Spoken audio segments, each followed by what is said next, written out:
Gue itu kayak pengen membawa hidangan-hidangan populer restoran, tapi kita bisa bikin di rumah dengan mudah. Tapi kayak ada yang offended gitu loh, kok lu bocorin resep restoran gitu loh. Hampir 900 video. Dari 900 video itu, 200-nya itu di atas 1 juta view. Sudah ada 2 buku bestseller. Ini kalau kita bikin jadi sebuah roadmap, seorang chef itu bisa masuk kemana aja. Ini kayak 90% udah dicek sih sama Chef Devina sih. Tapi dari sisi YouTube sendiri, what do you see? What do you want to do different? Di saat semua orang tuh berlomba-lomba viral 24 jam tapi hilang gitu. Yang paling penting kan kita membangun reputasi ya, bikin orang ingat. Dan once kita udah ngomong brand ambassador, partner, atau mungkin collaboration product, biasanya mereka gain trust karena audiensnya juga trust gitu. Dan yang bisa leverage itu ya salah satunya menurut gue long format video sih. Gue tertarik banget bagaimana bisa bekerja sama dengan brand sampai di level produk. Sebenarnya kan ini namanya mie sedap goreng ala Chef Devina. Dari segi nama gak menjelaskan apa-apa.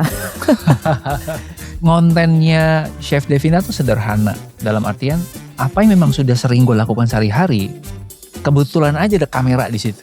Iya gak sih? I'm Ruby, host and curator of OGs in Underdogs.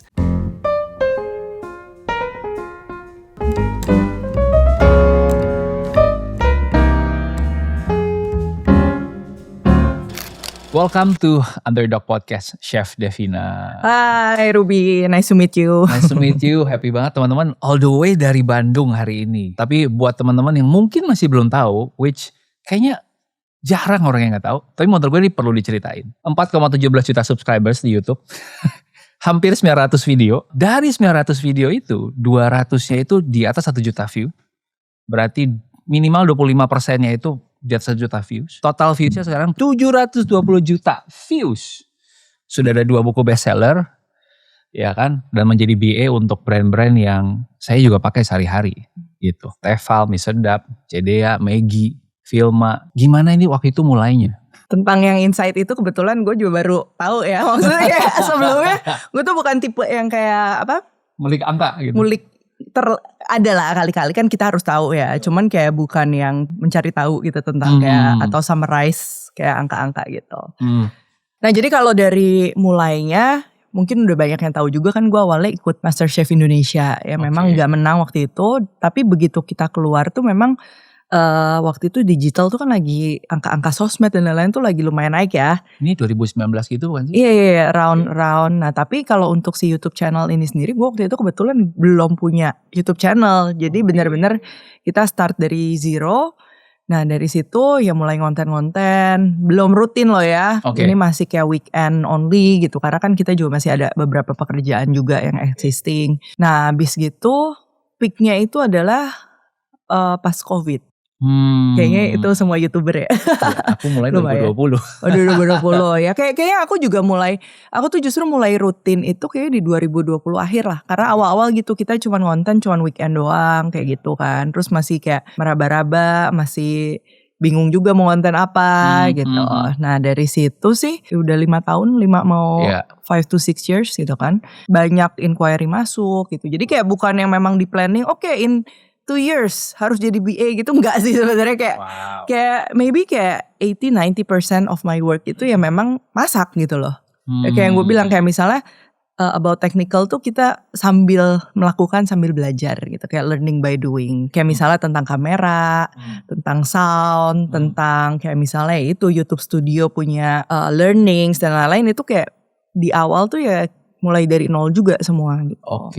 Jadi bisa dibilang learning by doing banget ya. Kecuali masak. Kalau masak memang gue udah masak sehari-hari gitu. I see. Di titik mana itu mulai ngerasa wah ini ada kenaikan yang luar biasa nih, lonjakan. Karena di case gue ya, di awal-awal kan bikin konten sesuai yang menurut kita enjoy, kita suka, dan expertise yang kita bisa share. Tapi ya viewsnya mungkin di awal segitu-segitu aja tuh. Kayak kurang menarik. Tapi tiba-tiba ada satu video yang justru gak di-expect. Case-nya gue adalah gue bicara waktu itu diundang di TEDx. Dan gue minta izin, boleh gak? Ini udah 3 tahun nih videonya. Gue repost di akun gue ya. Repost, tidak ada ekspektasi apapun karena emang video udah jadi. Video itu 4 juta views. Dan dari satu video itu datang dalam 1 bulan tuh bisa ratusan ribu audiens baru. Kejadian kayak gitu juga gak sih? Kayak satu video yang mendatangin traffic gede waktu itu? Mungkin kalau satu banget enggak ya, karena yang video yang tadi sempat kita ngobrol tuh, yang view-nya paling gede, itu Somai. pun gue udah di dapur baru tuh, berarti kayak nggak baru-baru amat gitu. Iya, tapi video yang dapur lama pindah ke dapur baru pun tuh views-nya banyak loh ya. Mungkin ya, gue mau ngecek lagi soalnya. Itu juga di atas jutaan loh. Tapi ingat gak kalau gitu video yang pertama kali ngerasa kayak, kok ini banyak ya yang nonton ya gitu? Masih ingat gak? Ingat beberapa, tapi not in order gitu iya, ya. apa-apa. Jadi kayak salah satunya itu dulu bikin boba. Dalgona tuh. Jadi Dalgona sih. Dalgona tuh jadi gini sebenarnya dulu itu kan, yang lain kayak pakai mixer, pakai frother gitu. Gue pakai saringan waktu itu.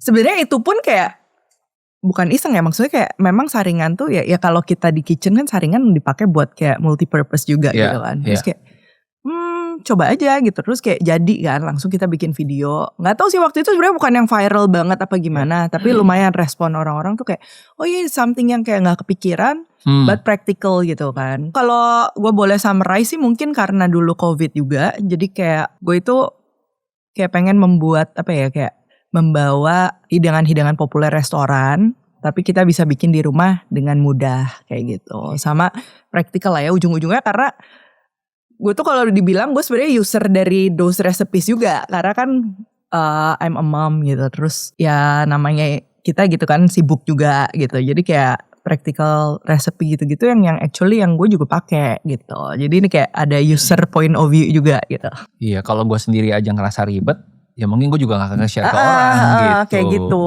Jadi kayak intinya sih dulu kayaknya gitu. Jadi kayak ada yang ayam sihlin, pizza ala Pizza Hut, nasi goreng ala Solaria. Itu sih kayak yang works. Dan artinya bukan hanya sekedar mengejar viral. Kalau video resep itu kan kalau once responsnya baik, berarti karakter audiens gue tuh mirip-mirip deh sama gue gitu, yang kayak gitu. Oke, jadi ketemu sweet spotnya ya, persis. Karena gue ingat waktu lagi pandemi itu gue sama istri juga punya waktu lebih, jadi kita mulai lebih banyak masak. Dan kita tuh coba recreate beberapa konten chef-chef, salah satunya Devina. Terus kita juga suka recreate chef luar kan. Menurutku yang bikin beda banget adalah ketika nyobain recreate chef luar, itu tuh kita kok ini hasilnya agak jauh dari ekspektasi ya. Tapi yang Chef Devina tuh menurut gue 90% lah menurut gue tuh berhasil dan cocok sama kita. Menurutku ya, salah satu yang bikin beda adalah level of details di resep. Itu ngaruh banget sih sebenarnya. Iya. Itu tuh waktu bikin tuh gimana sih? Emang karena tadi ya berempati sama ibu-ibu lain yang juga mungkin gak mau ribet atau gimana? Itu balik lagi sih ya, gue juga kan maksudnya sekarang audiens gue tuh banyak konten kreator juga, banyak UMKM juga ya. Jadi gue juga gak mau kayak set standar harus gini harus gitu, enggak gitu. Karena gue ini berproses juga nih dari awal. Nah tapi yang gue pelajari, yang dari awal nih gue pelajari, gue selalu bilang ke tim juga kayak makanan ini dia harus real gitu loh. Jadi kalau once ijo ya harus ijo gitu kan. Gimana pun kita harus berkomunikasi lewat visual gitu. Dan kedua, teks gitu harus jelas bisa dibaca. Gue ngomong harus bisa dimengerti. Kayak gitu sih. Itu awal banget lah. Jadi kayak basic of communication yang diterapin di video. Kalau resep gue bilang itu kayak fieldnya itu udah seni lah ya. Jadi kayak kalau resep itu ya memang gak ada kayak misalnya harus gini harus gitu, gak ada. Menurut gue kayak field yang bebas banget. Itu juga gue berproses kayak kita gimana caranya as a team kita bisa kerja lebih sistematis gitu. Jadi kayak ada yang kayak gue satu resep ya spontan aja gitu, kayak masak ini lucu gitu, kayak apa yang di kulkas kita masak jadi video. Ada juga yang memang kita harus research dulu resepnya dan lain-lain. Nah kalau pencatatan kita miss di situ, pasti kita nggak bisa menulis resep dengan details gitu. Jadi justru hal kecil yang mungkin orang suka skip yaitu pencatatan. Karena maksudku sebagian besar kan orang nonton konten resep bukan karena gue pengen nonton aja gitu inspirasi, tapi kan pengen dicoba.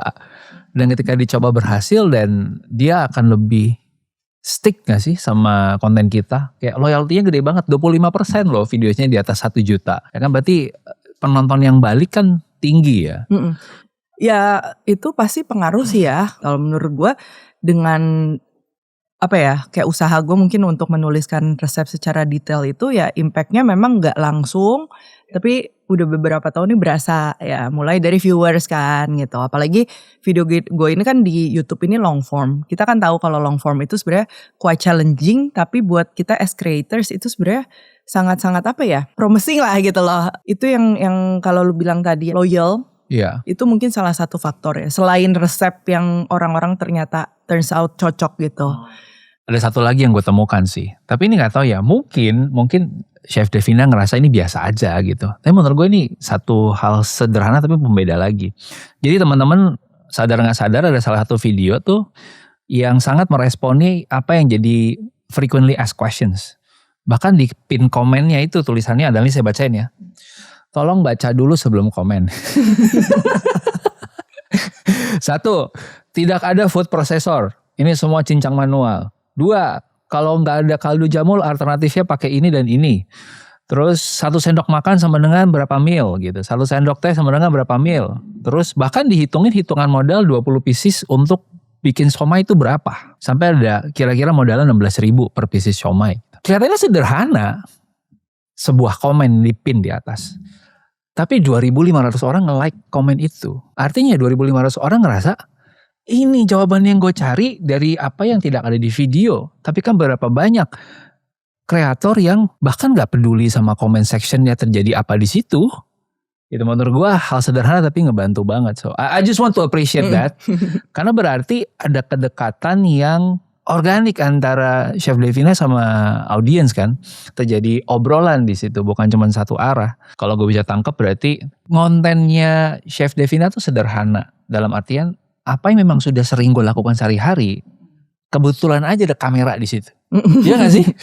Karena emang udah masak, udah nyiapin, ya udah nambahin kamera dan nambahin nulis resepnya gitu ya. Apapun yang terjadi, ya nanti baru merespon terhadap audiens gitu ya. Karena banyak orang tuh kalau bikin konten agak kelamaan di overthinking. Betul. Ya kan? Padahal sebenarnya kelebihan mereka apa, expertise mereka apa, ya anggap saja lu lagi melakukan kelebihan lu itu, kejagoan lu itu dengan tambahan kamera, that's it kan. Mungkin gue mau share juga lah ya.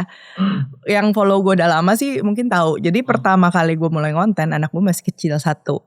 Sekarang anak gue 3 gitu. Jadi kayak tapi ini menurut gue kayak, ini sih maksudnya yang gue pengen share juga.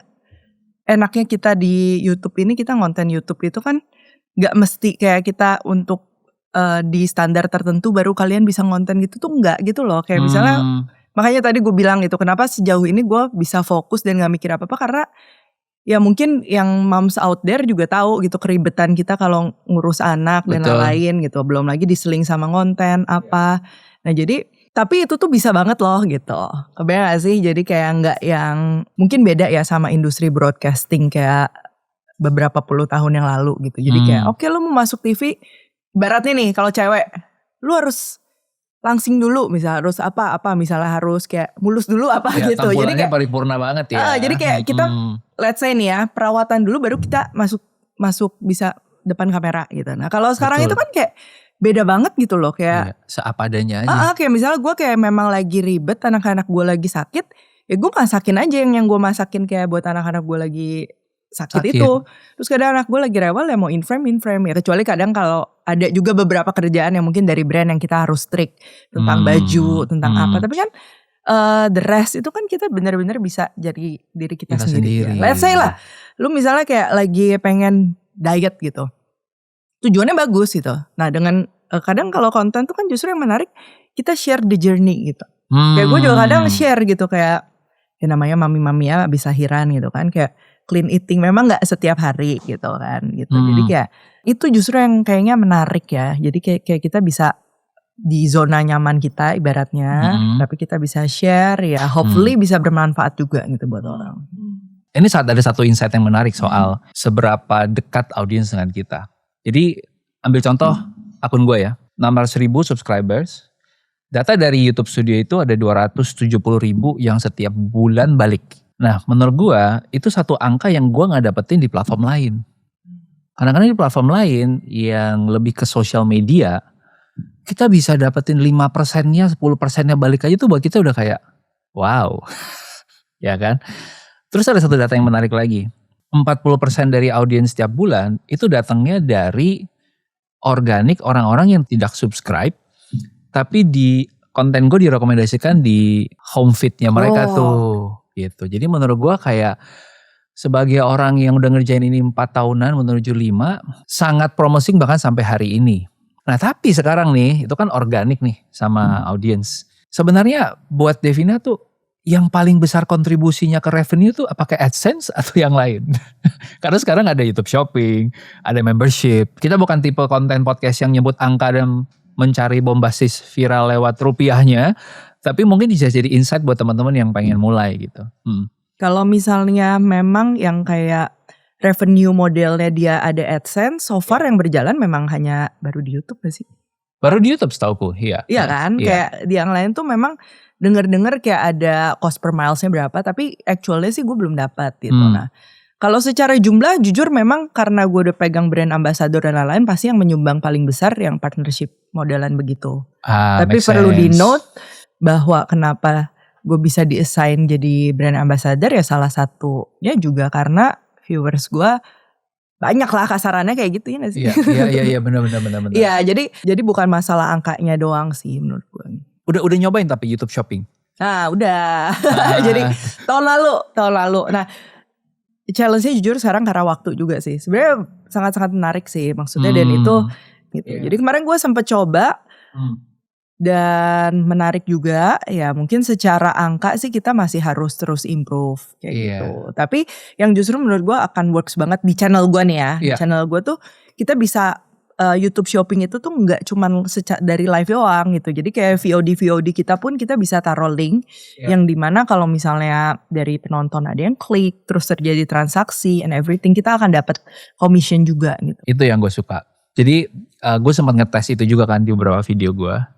Dan itu bisa bekerja retroaktif atau bekerja mundur. Maksudnya video-video kita yang lama-lama. Kalau di video itu muncul let's say ada bukunya Devina deh gitu. Ternyata di video yang lama ada. Gue bisa tag link ke buku itu. Nyambung ke Shopee atau ke Blibli kalau gak salah. Sekarang udah Blibli, kerjasama juga. Blibli udah. Dan setiap kali orang ngeklik dan melakukan transaksi. Dan emang mereka butuh gitu ya. Kita gak maksa juga. Ya affiliates-nya akan masuk gitu. Nah itu menurut gue satu hal yang lumayan. In my case sekarang berkontribusi sekitar 20% dari total revenue YouTube. Oh YouTube Shopping. Iya YouTube Shopping betul. Gue tuh gak pernah ngebayangin skema tentang income tambahan dan lain-lain. Tapi setelah menjalankan menurut gue justru ini bikin apa ya. Sustainable career gitu. At least for now, makanya gue bilang kan, gue nggak ada rencana untuk coba pivot atau gimana. Tapi mungkin kalau melakukan project baru ada gitu. Tapi kalau untuk stop, dan menurut gue ini perannya YouTube di career gue juga penting sih, karena bisa sustainable gitu. Sustainable kenapa? Karena satu ya dari video-video ini yang gue sampaikan sebisa mungkin secara komprehensif. Bisa membantu orang gitu loh. Jadi beberapa lah kayak actually cukup banyak yang kayak misalnya mulai jualan pakai resep YouTube gue gitu loh. Especially during pandemic gitu. Kayak yang tadinya mungkin yang jauh banget lah ya. Contoh bankers gitu. Jadi open PO jual siomay gitu. Nah itu tuh apa ya maksudnya kayak pasti I'm very honored gitu. Karena gue share resep juga di awal bukan yang tujuannya ke situ, ngerti gak sih maksud gue kayak gue share yang menurut gue enak nih gitu. Gue share ternyata bisa dipakai orang buat jualan gitu. Terus ada bakso goreng apa juga pakai resepnya. Dan kemarin waktu gue bikin live shopping YouTube, gue bikin satu sesi buat gue review UMKM ataupun apapun yang pakai resep gue untuk mereka jualan, gue review secara gratis, gue beli gitu kan. Ada yang dari Aceh misalnya bikin nasi mandi, ada yang dari mana bikin udang crispy, sambal, paling banyak dimsum gitu. Nah menurut gue ini something yang sebenarnya kalau lu bener-bener lakuin ya tanpa direncanakan juga akan memberikan impact positif. Nah dari situ sebenarnya nggak berhenti. Once mereka pakai resep, once mereka suka, mereka akan ingat. Jadi secara branding, satu akan jadi very strong positioningnya di user-user itu. Kedua dari brand. Ya jujur ya, maksudnya passionnya kita kalau nggak ada uangnya, bisa dibilang susah untuk sustain. Iya benar sih. Dan Iya, maksudnya untuk bikin konten yang konsisten 900 video. Kayaknya gue sama-sama 5 tahun baru seperempatnya deh. Itu level of detail, tim yang dibutuhkan itu kan pasti beda juga ya. Sekarang timnya berapa banyak sih? Tim itu kalau yang di rumah 7. 7? Wow. Di luar itu ada lagi berarti? Di luar itu sih sebenarnya yang handle lebih kayak mungkin Administrasi. administrasi. Oh. Yang itu Iya, kebetulan iya. itu gabung sama kantor. I see. Kantor yang ini. Oke, tapi tetap harus diperhitungkan lah ya. Maksudnya ya kita butuh dukungan dari brand dan dari penonton ya sebagian untuk menyokong si tim itu kan. Menurutku satu hal lagi yang menarik adalah porsi terbesar tetap datang dari partnership sama brand. Setelah ngobrol dengan kerjasama dengan segitu banyak brand, sebenarnya apa yang paling mereka cari? Hampir semua kreator lah, nggak semua gitu. Itu memang salah satu kita aim for brand deals gitu kan. Karena supaya kita punya kerjaan juga sustain dan lain-lain. Biasanya brand-brand itu gue sebagai usernya juga gitu. Dan gue promoin. Itu menurut gue yang kayak kita sebagai kreator juga harus bukan so idealis ya. Tapi maksud gue kayak kita juga harus perform gitu. Kalau once ada orang yang tap in, kalau memang kita tidak bisa mendeliver dengan baik atau bisa mungkin malah jadi membahayakan buat kita, ya lebih baik jangan. Nah itu kan lebih ke apa ya, mungkin lu siapin ya. Lu sudah mulai berusaha profesional gitu loh. Jadi kayak nanti kalau ada uang masuk udah harus tahu pencatatannya seperti apa, pelaporannya seperti apa gitu loh. Jadi kayak yang handle secara profesional gitu. Karena itu juga menurut gue ngaruh ya. Maksudnya kan kayak orang tuh gini loh, kayak kita jangan treat brand itu mau deal sama kita tuh karena ngebet banget dan kalau nggak ada lu kita mati gitu loh. Kebayang sih? Ya. Iya. Jadi kan mereka memang punya campaign, mereka memang punya project, mereka tinggal milih nih siapa yang mau mereka tap in kemana gitu.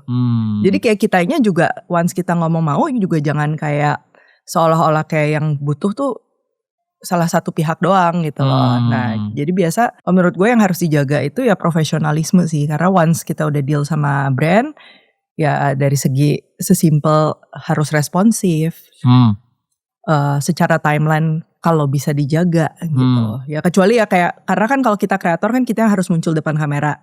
Ya amit-amit kalau lagi sakit dan lain-lain ya menurut gue mereka pun akan mengerti gitu. Cuman kayak di luar dari itu kayak gak bisa tiba-tiba ngomong lu sibuk terus kayak mundur ya gitu. Iya, iya. Ini menarik banget kan, di kepala gue langsung muncul satu brand yang gue pernah kerja sama. Menurut gue ini brand yang gue suka acuannya bahwa sesuatu yang memang kita udah pakai sehingga organik dan juga audiens juga level of trust-nya terjaga ya ke kita ya. Karena itu menurut gue yang paling mahal sih, credibility kita gitu. Sedikit soal trust lagi nih Chef. Zaman sekarang kan semua orang tuh kayak berlomba-lomba untuk dapat atensi gitu. Kalau gue ngelihatnya Chef Devina tuh justru malah konsisten upload video long form di YouTube.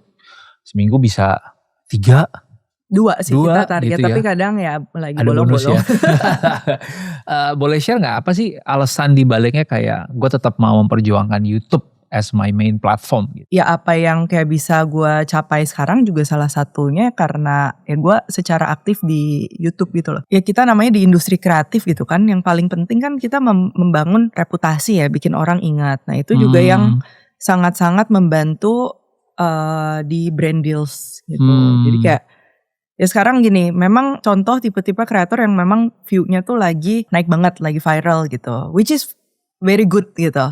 Tapi ada juga yang mungkin viewersnya biasa-biasa aja tapi secara positioning mungkin sudah mengambil posisi tertentu yang justru kita nggak hanya ibaratnya di endorse, tapi kita bisa kayak di assign as brand ambassador, bisa buat partner juga gitu, diajak kayak bikin mungkin develop brand bareng, and then you get the share kayak gitu kan. Menurut gue kayak gue terbantu banget juga sih dengan share YouTube secara konsisten. Berarti untuk saat ini Devina ngelihat YouTube itu sebagai platform yang bisa ngasih trust yang paling tinggi ya berarti ya.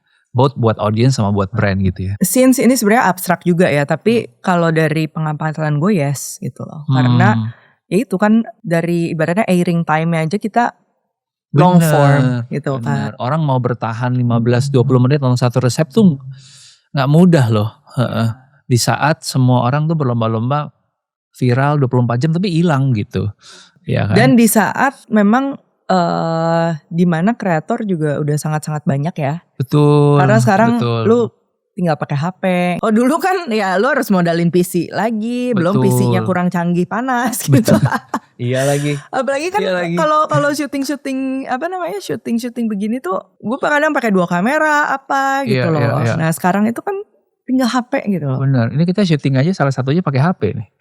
Ya which is good gitu loh buat this industry good. Cuman untuk lu bisa menjadi dapat positioning yang bisa orang recall. Kalau udah namanya lu cari BA itu lu udah carinya personal branding kali ya. Kita bisa bilang gitu. Jadi kayak mereka akan mengkaji lu as you gitu. Bukan cuman kayak sekarang itu kan terjadi kayak misalnya yang namanya brand punya budget marketing segini. Mereka ada target engagement berapa gitu kan. Nah, itu kan lu bisa akan dapat porsi lu tuh ya udah.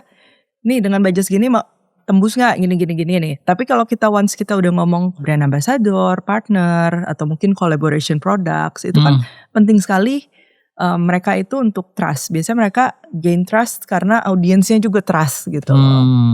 Dan yang cukup bisa leverage itu ya salah satunya menurut gue long format video sih. Gue juga ngerasa bahwa untuk saat ini ya somehow, karena gue dulu pernah bikin agensi digital juga 9 tahun sebelum akhirnya tutup. Dan kebetulan agensinya spesifik di F&B. Jadi klien-klien kita tuh restoran, terus brand-brand kayak kecap, sambal dan macam-macam.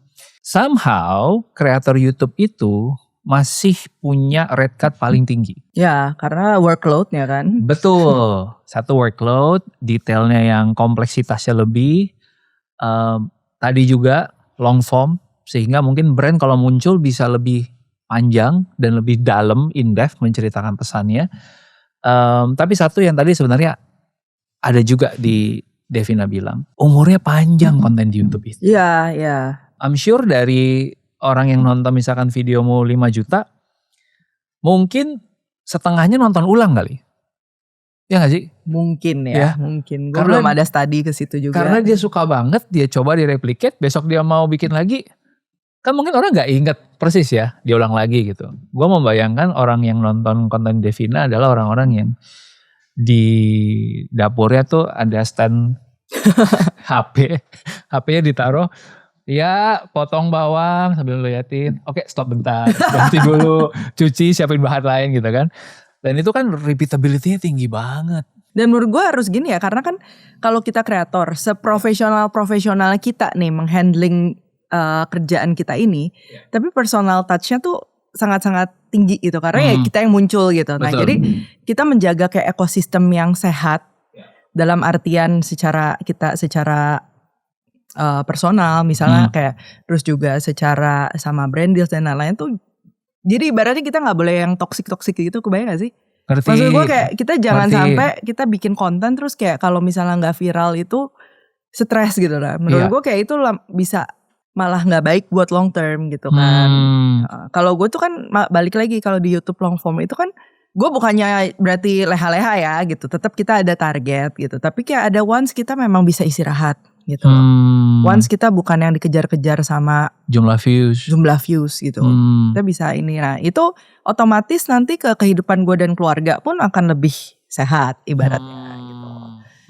Sama tim-tim anak-anak kreatif juga akan lebih sehat. Kita punya jadwal yang mungkin bisa lebih terjadwal. Ya memang ada season-season tertentu kita akan lembur, kita akan gak ada libur gitu. Tapi kayak karena long form itu balik lagi kita bisa dapat AdSense dari video kita yang sebelumnya dan lain gitu. Jadi kayak gue rasa kalau kita mau take it professionally gitu, it's really good juga. Nambahin lagi sedikit, karena mau lagi segmen yang ngomongin soal trust ya. Gue ngerasa audiens yang bisa menikmati konten 10 menit, 15 menit itu beda sama audiens yang 3 detik gak cocok dia scroll. Bukan berarti jelek, it's just different audience. Dan karena kebetulan gue di edukasi, gue butuh tuh ya orang yang bisa bertahan 10-15 menit gitu. Karena gak mungkin kita mengedukasi secara dalam 1 menit. It's very tough gitu. Nah akhirnya tipe audiens yang gue dapet, kalau dari YouTube menarik banget. Mereka yang akhirnya setelah nonton, kontak gue, minta untuk jadi pembicara di kantor mereka. Pas ditanya, ini mau saya bawain materi apa? Materi kayak yang di YouTube diulang aja, tapi lebih dalam. Jadi mereka saking sukanya dengan konten itu, menurut mereka itu udah bagus banget. Ya udah, lu kan di situ 10 menit, bikin versi 40 menitnya. Justru mereka mau lebih deep lagi gitu. Dan menurutku itu sulit kejadian kalau nggak punya konten long form. So I think that's another way untuk mewakili kata trust ya.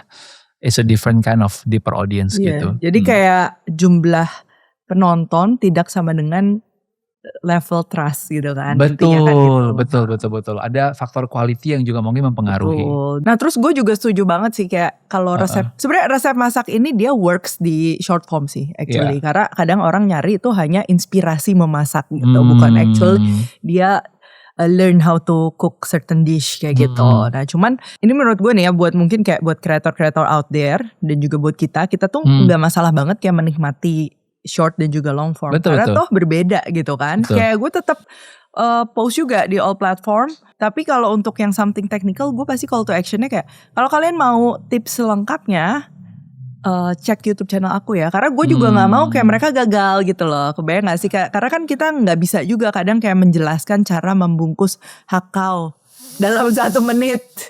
Itu baru bungkus Very doang tough bro. gitu kan. Bikinnya aja kayak karena kan kita harus kasih tahu kalau kekenyalannya segini tuh terlalu lembek. Kalau lu terlalu keras bakal pecah gitu loh. Nah itu kan something yang kita harus kasih lihat include sama visualnya gitu. Jadi kayak kalau gue sih gue nggak perlu memilih salah satu. Tapi yang very interesting ya ketika kita short form balik lagi kayak lu 1 menit gitu kan sangat-sangat terbatas gitu. Tapi seringkali kita kan treat kita itu justru orang-orang tuh belum pada tahu kita gitu loh. Belum pada tahu platform gue. Nah jadi begitu kita share orang seneng nih, dia bisa mencari tahu lebih lanjut tentang Devina Hermawan ini, itu tuh ke si YouTube. Jadi kayak itu kayak kita bisa bilang mungkin kalau lu penasaran produk, cari website, pengen tahu lebih lanjut, ya jadi kayak home base-nya lah gitu, jadi kayak platform utamanya yang bisa kayak gue bisa berkarya lebih komprehensif. Ini I can vouch for this, karena ketika datang ke channelnya Chef Devina tuh berasa memang kayak curated list of your best work. Paling sederhana adalah ini gak tahu siapa yang mengidekan ya, saya mau nanya. Timnya harus dikasih bintang nih, naikkan gaji editor kalau orang bilang. Karena YouTube channelnya tuh dikategorikan 1 strip 17, wajib coba subscribers baru. Habis itu 2 strip 17, nasi, mie, pasta. Habis itu 3 strip berapa gitu, telur dan sayuran. Ada pengkategorian itu menurut gue memudahkan sekali untuk orang gitu. Itu siapa yang come up dengan ide itu gitu? Nah sebenarnya balik lagi ya, kita kalau pengguna YouTube kita as creator ada yang namanya YouTube Studio. Mungkin kan gak semua penonton tahu gitu kan. Itu tuh basically itu menurutku tuh data yang sangat-sangat berharga gitu. Untuk kita bisa berpikir kayak lebih visioner gitu, lebih strategis juga gitu kan. Kayak something yang actually very easy to read juga kan gitu. Nah jadi dari situ gue bisa tahu nih trafficnya kurang lebih paling suka apa, keywordnya yang mengkontribusikan viewers paling besar itu kategori apa. Terus juga banyak kan ya. Jadi ya memang YouTube channel itu udah semacam seperti websitenya Devina gitu ya. Nah sekarang soal brand, karena gue tertarik banget bagaimana bisa bekerja sama dengan brand sampai di level produk. Karena menciptakan produk barang tuh pasti gue pengen tahu R&D-nya berapa lama, terus ngobrol untuk bisa gue maunya mie-nya kayak gini gitu. Itu gimana meyakinkan mereka dan hasil dari produk kerjasama itu gimana sih gitu.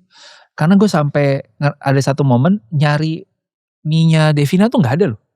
Sold out di beberapa supermarket gitu. So tell us about your collaboration sama Mie Sedap. Oh oke, Mie Sedap. Ya Mie Sedap tuh menurutku juga ini salah satu kerjasama yang pastinya it's a milestone juga gitu buat my career gitu kan. Aku gak tahu ya sebelumnya pernah kerjasama sama enggak, kalau apa belum sama Mie Sedap, tapi kalau sama Wings Group kita udah beberapa kali kerjasama. Yang kayak ya one time endorsement kayak gitu-gitu. Terus one day memang mereka kontak gitu untuk bikin produk mie bareng lah. Sebenarnya kan ini namanya mie Sedap goreng ala Chef Devina. Dari segi nama gak menjelaskan apa-apa.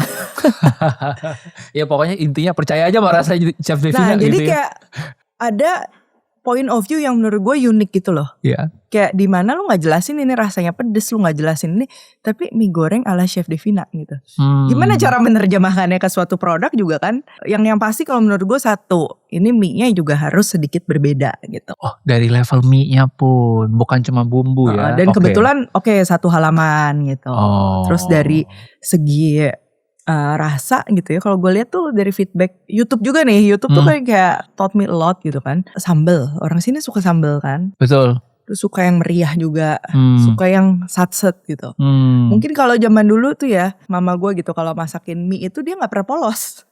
Kayak misalnya lagi kayak once in a while lah, dia juga once in a while gitu kalau lagi kayak tiba-tiba menu kita mie ya gitu. Pasti kan kayak dibikin ditambahin bakso, sayur ngalamin apa? Gak sih? Ngalamin.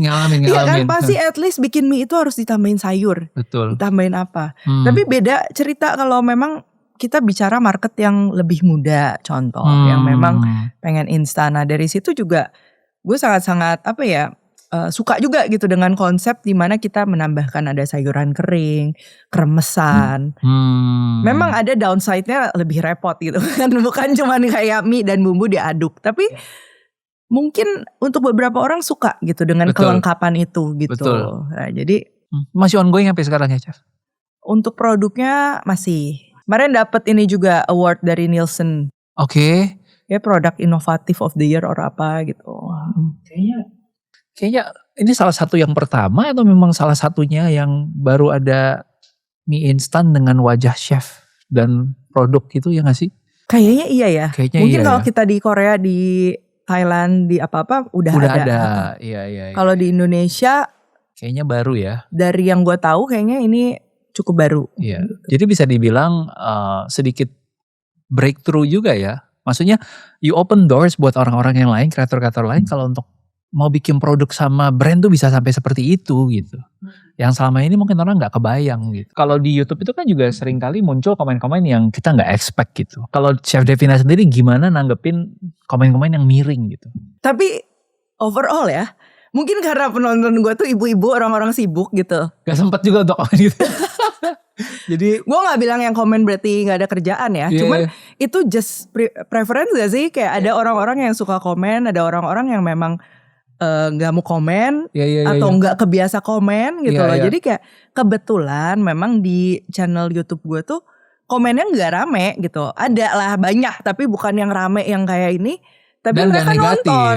Dan jarang yang kadang komen negatif itu kan juga kalau ada satu yang ke-trigger orang-orang ikut komen gitu kan. Kebawa-bawa lah gitu. Betul. Nah ada sih beberapa yang kayak yang ngaco-ngaco banget juga ada. Tapi gue sih gak yang kayak menarik fokus gue untuk kayak menanggapi kayak gitu karena gue nggak perlu jadi orang yang nggak punya haters juga, ngerti nggak sih? Kayak mau ada yang hate comment apa ya nggak apa-apa gitu loh, tapi kalau memang gue salah ya gue salah gitu, tapi kalau memang mengada-gada ya ngapain kita ini? Nggak usah ditanggepin aja. Oke. That's good. Bukan salah lah, ini gue nggak mau dibikin orang takut ngonten juga ya. Maksudnya kayak kita ngonten tuh kan kita progres juga gitu. Bukan berarti kita ngonten berarti kita paling tahu. Gak harus kita jadi paling tahu gitu kan. Yaudah kita share apa yang kita lakukan. Giliran ada input, oh iya juga ya gitu. Malah gue seneng gitu, gue dapet banget kayak. Apalagi untuk makanan-makanan daerah Indonesia. Karena menurut gue literatur untuk makanan Indo itu terbatas. Nah jadi kayak komen-komen dari Warlock itu menurut gue kayak sangat-sangat insightful. Yang malah gue jadi pengen explore lagi gitu. Terus kalau sisanya dari itu sih kayak mungkin dulu awal-awal ya kayak ada yang komen tuh lucu kayak misalnya gue kalau misalnya bilang kayak oke, ini resep ala restoran, resep ini kayak ada yang offended gitu loh. Kok lu bocorin resep restoran gitu loh. I mean kayak mereka cuman don't get the concept aja gitu loh. Kalau bahwa kita tuh kan trying to recook gitu. Dan keterbukaan orang tentang edukasi melalui platform sosial media ataupun platform digital zaman dulu tuh kan beda gitu. Betul. Mereka kan dulu tuh kan lebih terbiasa untuk melihat orang-orang broadcast melalui ya media, melalui apa gitu. Jadi kayak ada beberapa kayak gitu. Ya ada beberapa pun yang mungkin kita harus tanggapin, kita tanggapin. Apalagi kalau yang yang salah, satu misleading, kedua bisa berpotensi misalnya merusak reputasi kayak gitu. Itu tanggapin tapi dengan baik-baik, nggak usah diajak perang juga. Itu preferensi sih. Gitu. Balik lagi itu kan part of authenticity yang menurut gue kayak lu gak usah maksain, Iya. gak perlu juga lu maksain gitu. Ya dia bisa begitu karena he's just being true to himself aja Iya, gitu. iya. Correct. Gue gak bisa kayak gitu. Gue gak bisa kayak gitu. Ini kalau kita bikin jadi sebuah roadmap, seorang chef itu bisa masuk kemana aja. Ini kayak 90% udah dicek sih sama Chef Devina sih. Tapi adalah ya 10%-nya itu adalah unknown di masa depan yang kita gak tahu. Yang mungkin pintu-pintu baru. Atau mungkin mimpi-mimpi lain yang Chef Devina belum ada. Belum sempat lakuin. What's next kira-kira? Sebenarnya kalau what's next mungkin aku mau kayak bikin apa ya, masih berhubungan dengan memasak tapi mungkin format lain. Kebetulan di YouTube pun aku ada bukan second account sih, lebih kayak another account yang memang dijalanin sama tim. Ada yang namanya Mama TV. Nah, mungkin kita bisa bikin kayak beberapa program line up yang in the future kita bisa lakuin. Sebenarnya ini udah lama sih, tapi balik lagi karena namanya kadang kalau project-project yang ada urgensinya gitu kan suka kelewat-kelewat terus kayak gitu. Oke. Tapi si Mama ini emang mau jadi kayak YouTube channel yang berbeda lagi dengan host yang gak harus Devina atau gimana so far? Mungkin yes kayak gitu sih. Jadi kayak kita bikin program. Kalau sekarang sih yang sudah berjalan sebenarnya mostly berita-berita lah, berita-berita tentang makanan, tentang all about food sih kayak gitu. Mungkin nextnya juga akan ada segmen resep. Cuma resep tuh ya gitu ya, kadang ujung-ujungnya kan kalau misalnya belum independen jadi gue masih masak nih, udah kagok aja diposting di semua. Tapi nggak, kayaknya orang nggak, maksudnya nggak ada masalah juga sih. Betul, gitu. betul. Jadi kan kayak balik lagi karena mungkin waktunya namanya kita kan waktu terbatas gitu kan. Nah, sedangkan kadang kita pengen bikin sesuatu yang memang kita harus delegasikan ke tim lain kayak gitu. Kurang lebih. Gue mau sumbang saran dong kalau gitu satu. Jadi dulu waktu ini dari perspektif bapak-bapak ya. Karena selama ini mungkin as a mom gitu. Kita tuh sebenarnya pengen masak. Tapi kita tuh paling males kalau harus menyiapkan masakannya dulu. Menyiapkan bahan-bahannya dulu. Gue tuh paling males motongin bawangnya dulu lah. Ngiris ininya dulu lah gitu. Jadi buat gue semakin banyak ingredients itu semakin PR. Jadi gue punya satu cookbook yang gue simpen banget. Judulnya adalah 5 Ingredients Cookbook. Jadi itu resep yang emang isinya gak lebih dari 5 bahan gitu. Right? Kalaupun ada bahan tambahan tuh yang kayak gue tinggal tuang doang. Misalnya kecap ya udah gue tinggal tuang. Ya kan? Sambalnya udah jadi tinggal tuang. Tapi yang perlu di prep tuh gak lebih dari 5 gitu. Mungkin can do something yang kayak gitu. Yang kayak lebih sederhana lagi khusus buat bapak-bapak. Tapi namanya jadi apa-apa ya. But anyway itu curhatannya gue aja. Ini surprise gak surprise Chef. Jadi sebenarnya yang kita mau hadiahkan buat Chef Devina tuh udah ada di depan Chef Devina dari tadi, dinikmati dan di enjoy. Adalah our exclusive cup Underdog Podcast. Jadi habis dipakai bisa langsung dibawa pulang. Udah habis nih. Udah habis. Refill bisa. And then ada satu lagi, I don't know ini butuh apa enggak. Tapi ini satu buku yang menurut gue menarik banget karena ini ngebahas sejarah makanan Indonesia. Wow. Mungkin bisa menjadi sesuatu yang menarik untuk diulik. Ini kalau dicari lagi agak susah. So actually it's not new. Tapi ketika diajak ngobrol, I think buku ini akan lebih berguna buat Chef Devina. So, selamat membaca Jejak Rasa Nusantara. Ini beneran surprise loh. Iya. Gue kira dikasih bukunya Ruby. Taunya buku lain. Ini kayaknya lebih bernilai nih kalau soal makanan nih. Ini kan gue selama ngonten juga sambil belajar ya. Betul, jadi kayak sumber-sumber kayak tentang masakan Nusantara ini tuh akan sangat menarik dan juga kepake sih. Karena kadang memang kan kita harus research juga dan memang gue tuh kadang penasaran gitu. Gitu kayak apa sih ini asal usulnya apa-apa. Benar. Ini nge-trace sampai ke zaman Belanda kayak gimana. Memang a bit on the history side. Semoga tetap menarik ya. Menarik dong. Karena buat gue suka ngulik ini. Nah ini juga kita ada bukunya. Ini kayaknya salah satu buku bestsellernya ya. Ini sebenarnya ini buku kedua. Buku pertama kan balik lagi kita lagi revise baru akan terbit lagi. Mungkin gak dalam waktu dekat tapi gak yang lama banget juga. Indonesian Fusion ya. Dan yang ketiga ini kita udah mau tayang ya. Udah mau cetakan. Iya itu soon nanti aku kirim ya. Boleh, mau banget. Judulnya apa tapi yang ketiga? Yang ketiga tuh 100 plus menu populer ala resto, cocok untuk keluarga, UMKM gitu. Nice. Itu kan sebenarnya itu jiwanya dari YouTube channelnya Devina Hermawan. Thank you banget. Thank you, ini juga thank you banget. Ini kesel lagi, Picky Eater approve.